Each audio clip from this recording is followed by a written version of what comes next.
I got a 2005 Hyundai Santa Fe here. This thing has relatively low miles for its age. I'll show you guys in a second. But the last time I was here, it actually had a leaking radiator. So I went ahead and replaced the radiator. And the owner mentioned, hey, this thing always smells like gasoline. And it's been doing that for a while. Yet there's no gasoline on the ground. Like you can't see anything leaking. Yet you could smell it. And the whole time I was here while I was doing the radiator, of course, I could smell a strong sense of gasoline. All right, I told her, well, bring it back some other day and I'll do a smoke test and we'll see where this thing is leaking from. Well, she did not have to bring it back for that because a few days later it kind of showed its face all by itself. So the gas tank actually split, and it was already split, and that's why we were smelling gasoline. So over here on the passenger side is where she noticed a big puddle on the ground, and when she looked underneath the car, you could see that's where the gas tank has split right at the seam. So in the meantime, because this is going to be an expensive repair, she had some other guy look at it. He put JB weld inside of here. That would not have been something I would do, only because you got to figure, so this open seam is basically exposing the inside of the fuel tank, and he's here scraping with a brush. You know, I'm just relaying what she told me. He's scraping the rust off. You can imagine some of that stuff fell into the gas tank, right? And then he puts JB Weld. So we got a brand new gas tank. I told her if we're going to go through all the trouble to remove this gas tank, it would be really crappy if the fuel pump failed on you anytime after this. Like say a month after this job, you don't know if the fuel pump is going to go bad. So I told her, hey, let's put a brand new fuel pump in this thing while we got the tank out and we got a brand new tank. So that makes sense, right? Here was the first nut for the fuel tank strap. And honestly, it's not as bad as I was expecting, but still, I got a wire brush right here. I'm gonna try to knock off some of the dirt just to help the nut come off. The last thing I want is for the stud to come out of the body of the car or break loose. I don't know how it's being held into the body. I don't know if it's welded in. I don't want to break that weld.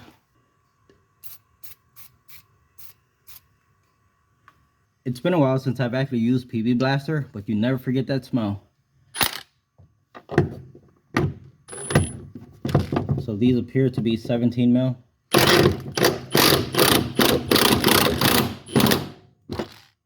So I can't tell if the nut moved or if we're extracting the entire stud.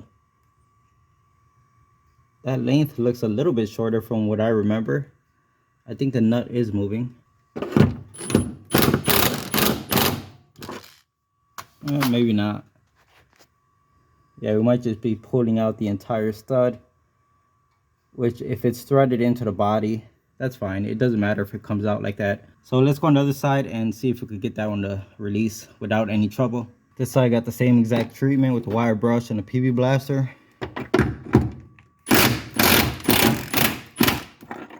And it appears the entire stud is coming out once again, which that's fine. Oh, wait, the nut's actually moving, I think. Okay, you can see that. Very nice. All right, sweet. So we know the fuel tank strap both are coming loose. The next thing is the center carrier for the drive shaft, or the support bearing. You can see how gnarly that thing is looking. Let's see if we could get these nuts to come off, and this whole thing needs to be able to drop down. And I just got rust in my eyes. The goggles do nothing. So instead of removing the nuts that go here, you can see they almost are non-existent. Just came to this much easier option. And as you can see, that's already loose and it is separating from the body. The same exact thing on that side. So now let's go to where the drive shaft meets the differential and let's separate the two pieces. All right, so this sucks. This might be a tricky one. So this bolt right here, you can see it goes all the way through, and it has a nut on the back side. So I don't think I have to touch that.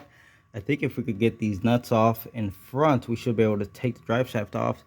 The problem is these nuts are so close to the actual drive shaft. You see that? It's practically touching. You can't get a socket on this. You can't get a box end of a wrench on this. You can only use the open end. It's a 19 mil, and these things are crazy tight and rusted in place. and I cannot get them to budge. So this is not fun. This sucks. Typically you would, situation like this, use heat, but heat is the last thing I want to use here, guys. I'm not going to open a flame. It smells like nothing but gasoline underneath this car. So they're putting up a pretty good fight, but I was able to get the first one out. This thing takes a 10mm hex, and then I was just holding the nut on the backside with a 19mm wrench. So one of them is out, and we go ahead and work on the rest. This is the next one I'm going to try to get out. You can see the nut on the backside right there. All right, so I'm actually using my feet to brace up against the ramp that I got the car on, holding the wrench from the backside, and pull as hard as I can on my ratchet with the 10mm hex.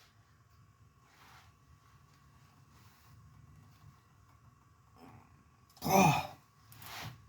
This one seems to be on tighter than the first one, of course.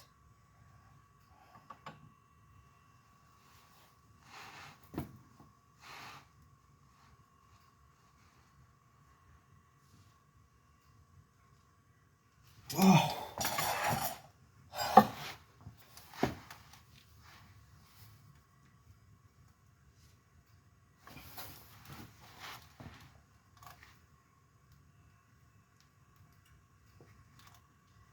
Hope this thing isn't stripping out. I thought I saw it spin, but I didn't see the bolt actually spin.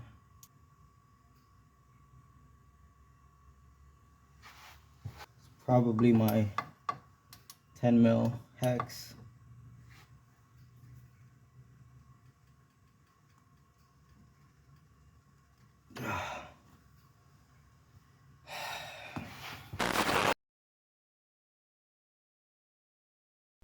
As you can see, I got 3 of the bolts removed. There are a total of 6, but you only have to remove 3 to get the drive shaft off. And you can see it's disconnected already. Now, once you get the 3 bolts out of here, in order for this whole assembly to drop down, you have to remove the center bearing right there. And once you get that down onto the ground, it gives you enough slack in the whole system to actually disconnect this end. Now the front end of the drive shaft is just going to stay connected. There's no reason to completely separate it off the car. It'll just stay right here on the ground, and it's out of our way. The next thing we have to mess with is the exhaust. It looks like at one point there might have been a clamp right there, but it's been welded together.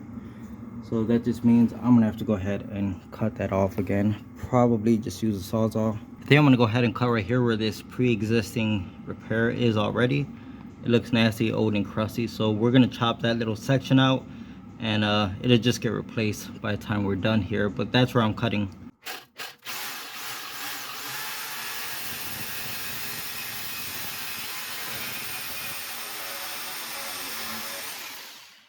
Now I got to get the muffler out of here. I just have to remove it off of these rubber hangers. There is a special tool for this, like a special type of plier, but I don't own one because I never ever do exhaust work. So I really have no reason to own that tool, but it really does suck right now that I don't have it. So I may have to buy one, and it'll be one of those tools that I never use, but once in a while, just be glad to have it.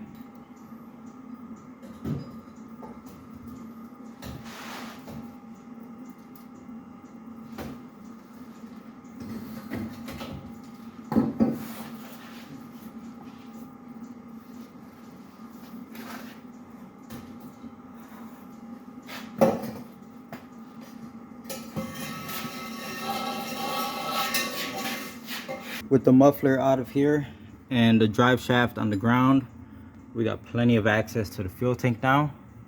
But before I go into the car and get ready to take apart what I have to inside the car, I want to go ahead and disconnect the fuel filler neck. You can see it's just connecting the two with a rubber hose.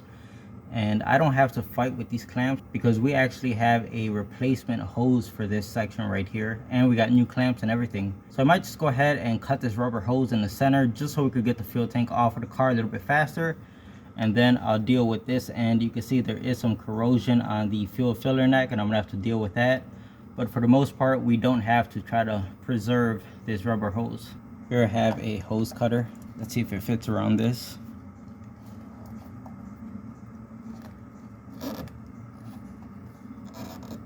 Yeah, it looks like it'll work.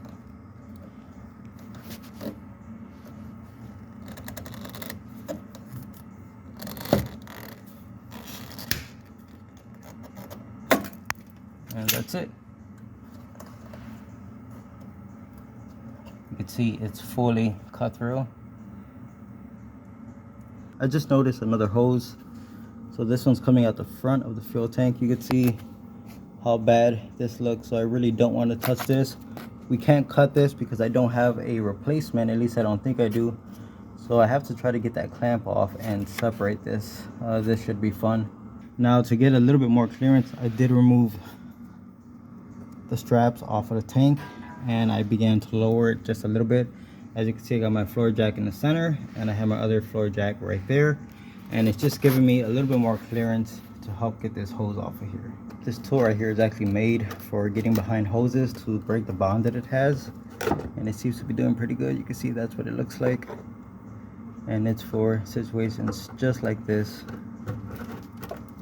So you want to get it in there and try to work all the way around the hose, and you might even puncture the hose. If the hose ends up getting damaged while removing it, it's not a big deal. Look at this, guys. It's just a regular fuel hose, so you could go out and buy one of these.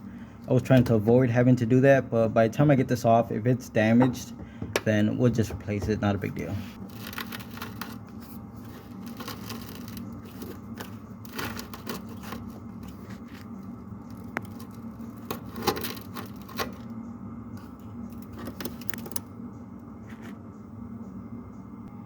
It's a little crusty. It's still good. It's still good.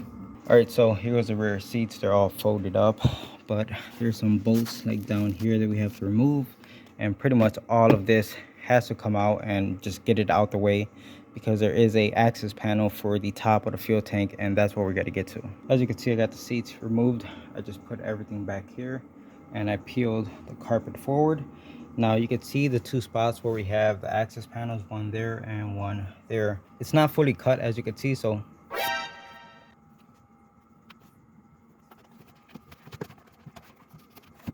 all right, let's get this panel off and we're gonna do the same exact thing over there. I got all the screws removed.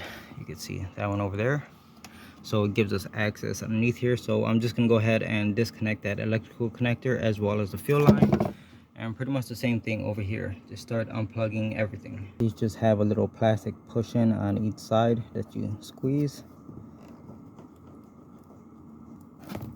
There it goes, and no fuel, which is nice. Stop playing games with my heart, with my heart. Wiggle, wiggle, wiggle. So that's unplugged. All right, so that looks like everything. Guys, I think we have the green light to actually drop the fuel tank now. If you're wondering how much fuel is in this tank, it's full. No, I'm just joking. The owner said it has about a quarter tank, which isn't too bad. Now let's lower the floor jacks and see if we can get this thing out without too much trouble.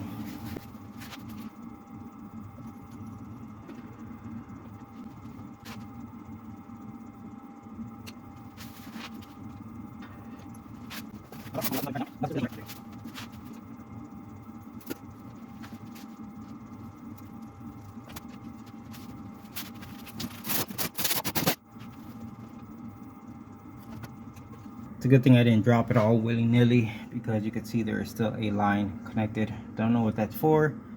Don't really care. We have to just unplug it. Not a big deal. It's just a electrical connector. My milkshake brings all the girls to the yard.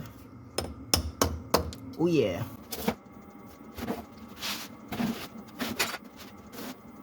I'm pretty happy with the progress I made tonight. It's about 10 p.m. so I'm throwing in the towel. I will come back tomorrow and most likely wrap this entire job up tomorrow. I had a feeling like this fuel pump gasket and this retainer ring was going to be all rusty like this. The fuel pump doesn't cost a lot, and it just makes sense. You're going through all this trouble just put a new pump in it, you know, as far as being more reliable. And looking at this now, it looks like this line did not have to come off. So this one goes right there, and the other end over here. Okay, so next day, and I got the fuel tank out of the box, and everything seems to match up. Huge difference. So let me start grabbing the new parts, and we're going to install whatever new parts we have, and then whatever needs to be transferred over, we'll go ahead and do that as well. All right, so I got the brand new fuel pump out of the box. I had to install the fuel level sensor, or the float I should say, so that's installed. I also installed the brand new gasket or O-ring, whatever you want to call it. So looking at the old one, it looks like the pump goes this way.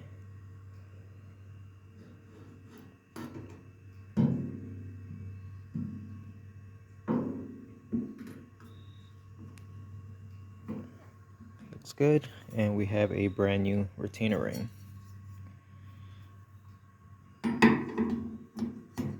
This hose right here was being kind of stubborn, so I'm trying out my new tool once again, and it seems to be working pretty good. Took like 3 tries, but as you can see, it did get the hose off without damaging it. We don't have a new one of these, so as nasty as it looks, it has to get reused. So I got this whole unit off. I got the old gaskets off because the new fuel tank came with brand new gaskets as well as brand new screws for both of these. And I was just about to put this on, but then I was like, hold up, wait a minute, something ain't right here. There's something that's different between these two gas tanks. Look at this pipe. It goes over to the left side. Look at this one. It goes over to the right side. Oh my goodness. You know, when I was looking on Rock Auto's website, they had a fuel tank that said specifically for 2-wheel drive, right? And I was like, well, we don't want that one because this one isn't 2-wheel drive, it's all-wheel drive. So I found a different fuel tank, which is this one. It didn't specify anything. It didn't say whether it was for 2-wheel or 4-wheel. But I'm like, this is our best option because we know the other one is specifically for 2-wheel.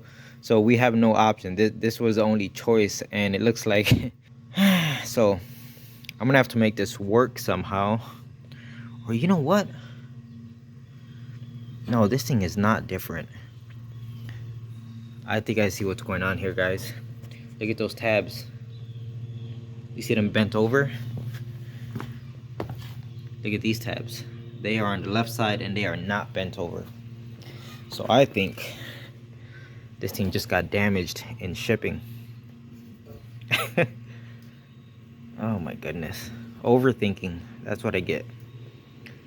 So it sucks that it got damaged in shipping, but what are you gonna do, right? I'll spray this with a CRC. In case any of the paint has cracked, we'll use a CRC to protect it from corrosion.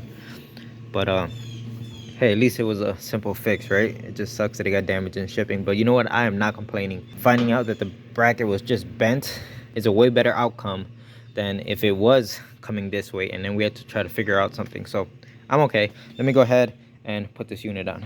By the way, I'm actually surprised that out of all these rusty bolts, only one of them snapped. So it's pretty impressive. Anyway, so I'm removing this thing because we have to transfer it over. And then I noticed that there's another float right here, like another level sensor. And I know I just put the new one on the left side of the tank, so I had to pull this out to confirm that this side also has a level sensor. And sure enough, it does. So I don't know, I think it's weird that this tank uses 2 level sensors, but that's the way it's going. So let me pull this out and we'll transfer it over. This one also has a brand new gasket. As you can see, I got the new gasket in place. Let's go ahead and put this in.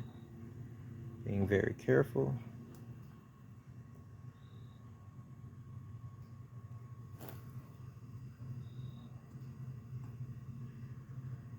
All right, let me get the brand new screws and we'll tighten that down. All right, we're not done yet. We still have to transfer over the little pads that are on top. Hopefully you can see them right there. As well as this thing has like a metal brace or some sort of like a protective shield underneath it. We got to try to transfer that over as well, so that's gonna suck. But all of this right here is all buttoned up and everything looks real good. So this is a part that we ordered separate, the one we went ahead and cut off. So clearly it's not gonna fit like that, right? So it has to go on like this. The thing is, I looked at the original one, the other end that still attached to the fuel filler neck, and it almost looks like both ends of this hose, of the original hose, are flared out, not just one end. I don't know, maybe the end that's over there that looks like it's flared out, maybe it just looks like that due to the amount of corrosion that is on that filler neck. but this definitely has to go on like this. So let me put this on. Okay, so it's all set. I went ahead and tightened down this clamp. Hopefully that wasn't a mistake.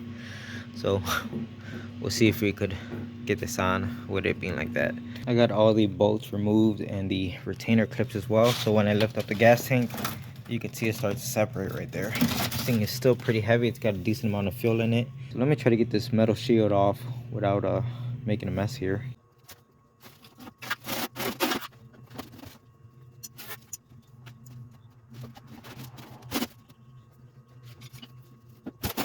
Well, that went as good as it could have gone. You can see all the rust inside of here. If you ask me, this is what's causing the tank to rust out.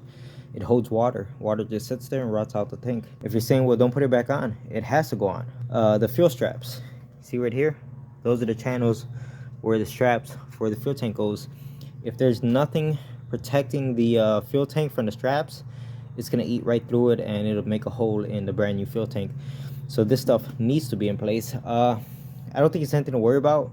In order for this new tank to rot out like the old one did, it's gonna take so many years. This car will be long gone in the junkyard before this new tank rots out, if that makes any sense. So I dumped all of the crap out of here and I rinsed it out with some water. It looks pretty good to me. So I'm gonna go ahead and set the new tank inside of here. Should be a lot easier since there's no fuel in it. That went in pretty easy. Everything seems to line up nicely. And now I can move the tank around on the ground without fear of scratching the painted surface. Before I had it sitting on my mat right here, so I was aware of that. I don't want to scratch the new shiny finish because if you scratch the paint off, it makes it rust faster. Go figure, right? Anyway, let me go ahead and put those panels back underneath this. Before I forget, let's go ahead and spray the CRC. I like to use this stuff. Anyone who watches my channel knows that. It stops the corrosion from happening. So we'll spray right there, right where the metal was stressed. And I'm also going to spray around all this stuff where each of the brand new screws are. That way they don't rot away, and these could be a pain in the butt to remove in the future.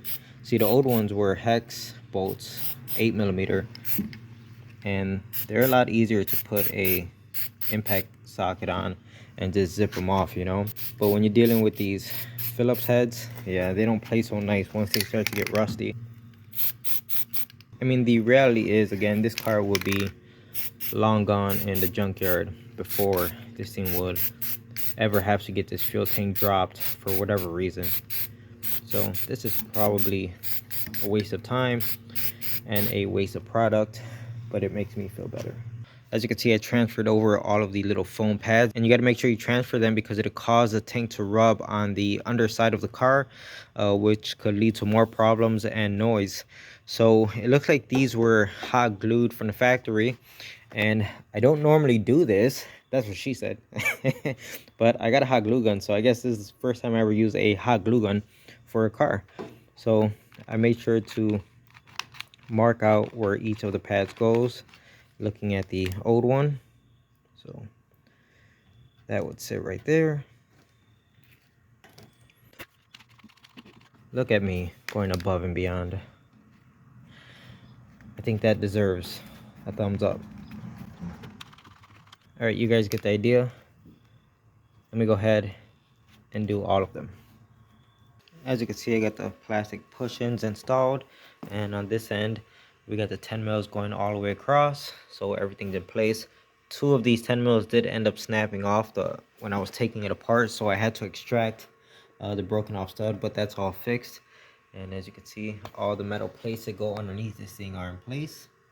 So the fuel tank itself is 100% put together. We don't have to do anything else with the fuel tank. Let me grab the new straps. We'll get them set on the car and begin this process of putting this thing in.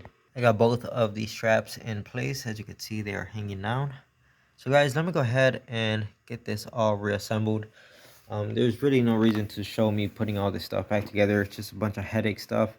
Honestly, all the hard work is done, and anything that was interesting has passed. Now it should be smooth sailing, just putting all the new parts together. All right, so one thing with that fuel filler neck. First of all, here goes a new part, right? You got to go ahead and chop it down because it's too long. That's not an issue. The issue is this is the end that I took off with the actual fuel filler neck, okay? And look at that inner diameter. See how big that is? Here goes the hose that we have here. Remember, I just chopped a piece of it off. And look at this. That is a massive difference. It doesn't want to fit over the fuel filler neck. So this end goes on the fuel tank just fine. But this end doesn't want to go on because of this big difference. Like Dorman, I should have known better than to trust Dorman. They're always garbage parts, but they were the only one who I could find a part that was making this, you know? No one else supplied this part. And it just blows my mind that Dorman can't even make something as simple as a rubber hose. They can't even get that down right. It blows my mind. The stupidity, the ignorance, who is designing these parts and who is test fitting them, if at all. You get what I'm saying? It's frustrating because you plan for something like this, so you order the part, and guess what? The part doesn't fit because of classic Dorman. So here I am. I grabbed the largest socket I could fit into here, and as you can see, I forced it in. I'm trying to expand the rubber, and I'm gonna just heat it up and cool it down and continue that process until hopefully the rubber can expand and we could get it to work. I don't know, because I'm just trying something. It's late. I'm stuck between a rock and a hard place, and in order to keep this job moving, I need this part. All right, so here's a short update. As you can see, I got the fuel tank fully installed. I even got the drive shaft in place. The only thing I have to do down there basically is the muffler, but I'll get to that at the very end. Inside of here, you can see everything is plugged in and put back where it's supposed to be. All I have to do is put the seats back. Now, the owner was kind enough to bring fresh gasoline. So he went out and bought this container today, 5 gallons, filled to the top of gasoline. So it's nice that we have fresh fuel to put into this new tank. And the issue with the fuel filler net, guys, I tried last night. I tried for over an hour, and it just isn't happening. There's no way to fit this end over something that's supposed to be that size. It's just not going to happen. I don't care how much you try to stretch it. It's not going to work. So I went to every local auto parts store in this area, and they all told me the same thing. They said, go kick rocks, go pound sand, go call the Ghostbusters, because you're not getting that part. One guy even said, you know, your only option may be to go to a junkyard, and he's most likely right. Problem is, you go to a junkyard, and this is what you get. You're going to get crap like this because they're so old and beat up and rotted away that you got to question whether the part that comes out the salvage yard is even going to seal. Without this, we can't put gasoline in this tank, and this car is not leaving this garage, which is no good for anyone. I need this car out, and the customer wants her car back. So the only thing I could come up with is this radiator hose that I have that was originally for the CRX, but I'm not using it, so we could sacrifice it for this job.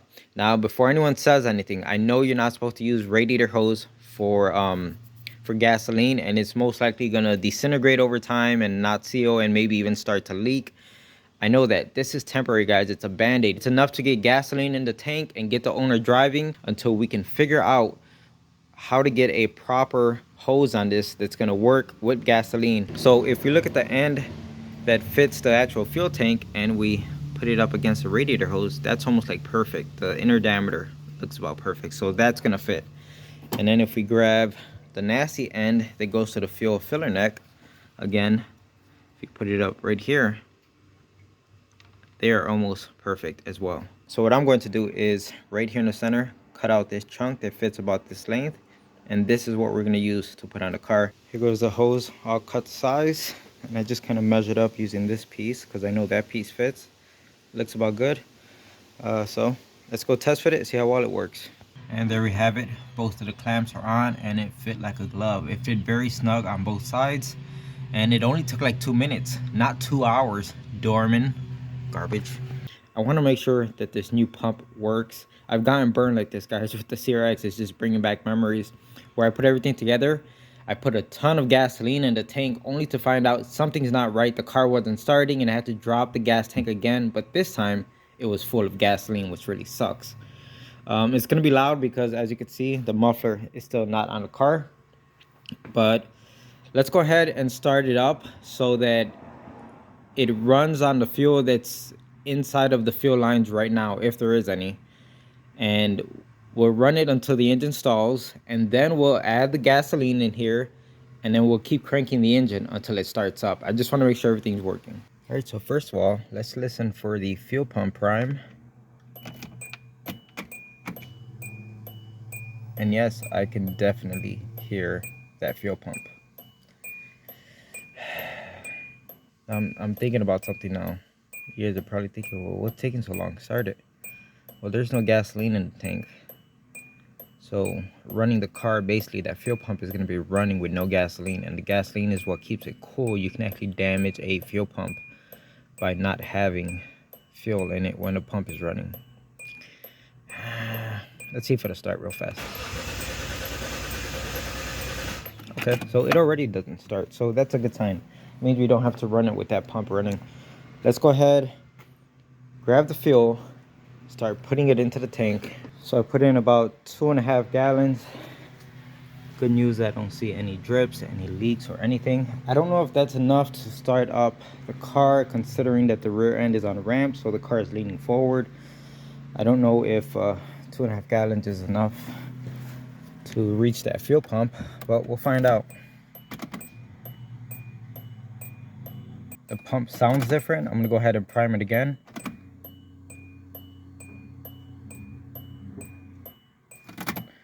One more time.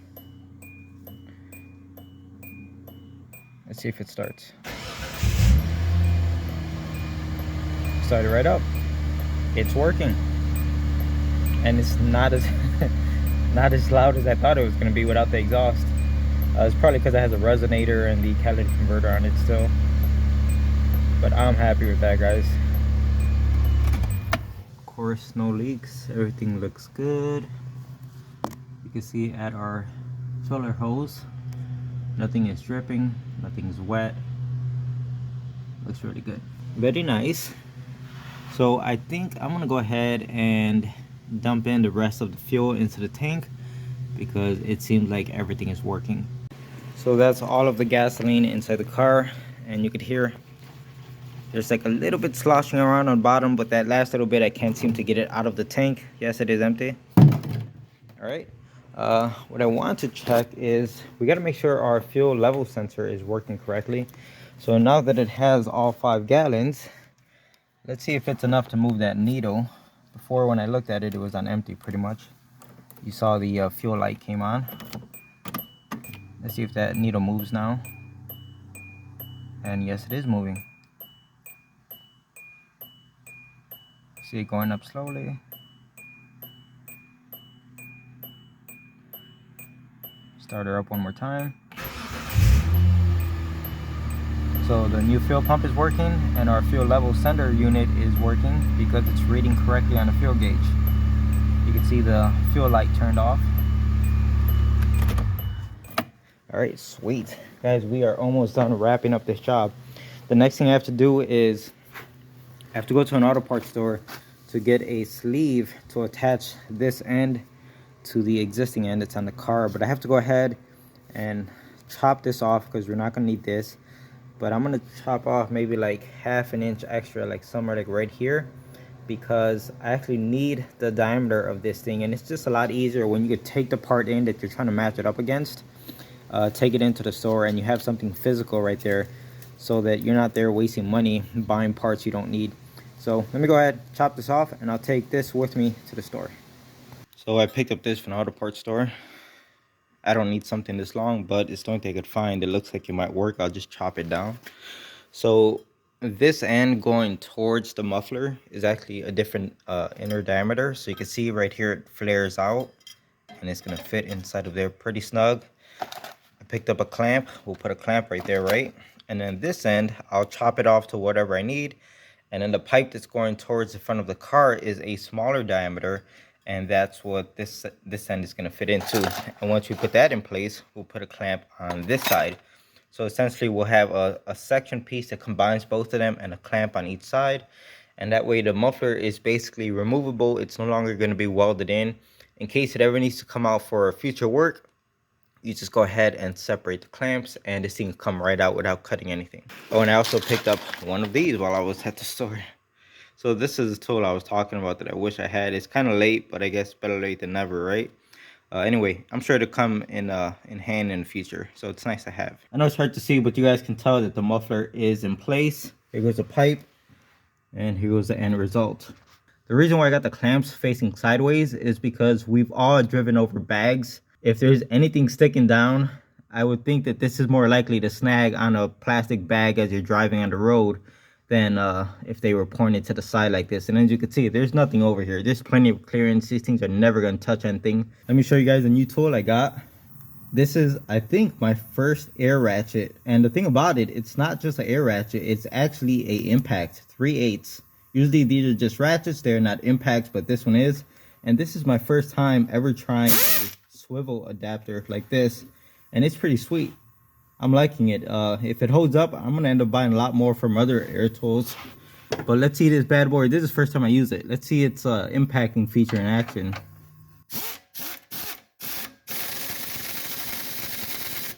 You guys can hear it impacting. That's pretty sweet. It doesn't have a lot of power, but it doesn't need a lot of power for, you know, what it's for.